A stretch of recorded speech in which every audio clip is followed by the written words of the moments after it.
अगर संसारिक प्रवृत्ति वाले, अज्ञानता वाले, वो कहां पर किसी का भला मांगने वाले हैं, वो कहां भला करने वाले हैं। वो तो अपनों का भी लिहाज नहीं करते, वो तो अपनों को भी लूटने में लगे रहते हैं, अपनों को भी दबाने और दुत्कारने में लगे रहते हैं। तो कहां पर भला, कहां पर किसी के भले की कामनाएं, और भला करना तो दूर की बात है। तो इसलिए महापुरुष उस आधार की तरफ हमारा मन मोड़ते हैं कि आधार हमारा असल में यही है कि हम इस एक के साथ जुड़ें और इसी एक की ज्योत घट-घट में बसी हुई देखकर हम हर किसी के प्रति सद्भाव मन में रखें और सबके लिए शुभकामनाएं करें और शुद्ध व्यवहार करें। इसलिए महापुरुषों ने इंसान तमाम को यही संदेश, यही एक पैगाम दिया है कि हे मानव, हे इंसान, तू इस तरह की जागृति को प्राप्त कर ले। दुनिया की तरफ तो जागृतियां हैं, कमाई कैसे करनी है, कामयाबियां कैसे हासिल करनी है, करियर वाइज, एजुकेशन वाइज, और चीजों की तरफ तो बहुत जागरूक है, उस तरफ तो जागृति है। लेकिन जिस जागृति से लोक और परलोक संवरना है, उधर तो अभी जागृति हुई नहीं है। अभी तो वहां अंधकार छाया हुआ है, अभी तो गफलत की नींद में सोया हुआ है, वो अभी उठा ही नहीं है, जागा ही नहीं है, वो अभी जीवन में सवेरा हुआ ही नहीं है, अभी भी अंधकार ढोए चले जा रहा है।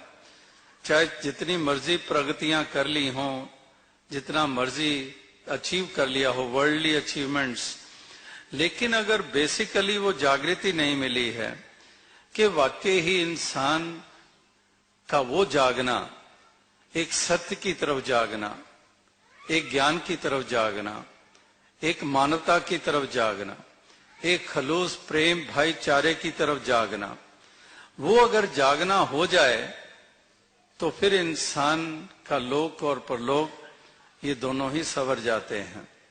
तो इसीलिए महापुरुष संत जन इंसान को यही कहते हैं कि उठ जाग कुराड़े मार नहीं, ये सौण तेरे दरकार नहीं। कि कहाँ गाफल हुआ सोया हुआ है तो बंदे तू जाग जा, और जागेगा तो पा लेगा, और अगर सोया रहेगा तो खो बैठेगा। ये जीवन रूपी पूंजी, ये श्वासों रूपी पूंजी भी पल पल छिन छिन हाथों से जा रही है। तो जो सोवत है सो खोवत है, जो जागत है सो पावत है। जो सोए रहते हैं वो गंवा बैठते हैं, वो लुट जाते हैं। एक सारे ये सांसों की पूंजी व्यर्थ चली जाती है। किसी की पूंजी, किसी का सरमाया इस तरह से इस्तेमाल हो कि कौड़ी हाथ ना लगे, तो हम कहते हैं कि बस घाटा ही घाटा हो गया।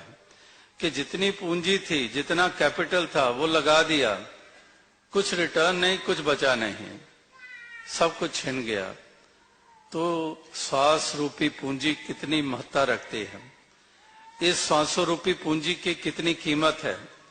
करोड़ों रुपए दे दिए आप डॉक्टर को, वो कहता है, जैसे कबीर जी के भी वचन है कि वैद कहे हो ही भला, दारू मेरे बस, ये तो वस्त गोपाल की जब भावे ले खस।